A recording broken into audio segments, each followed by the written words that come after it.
How to turn off disappearing messages on Instagram.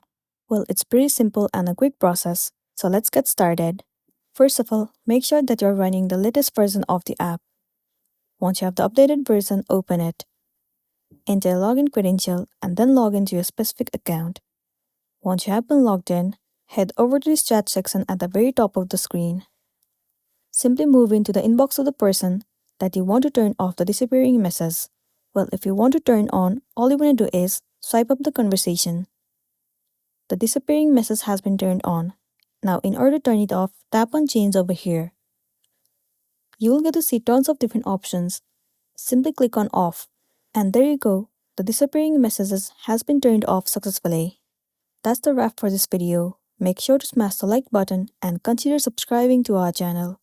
We'll see you in the next one.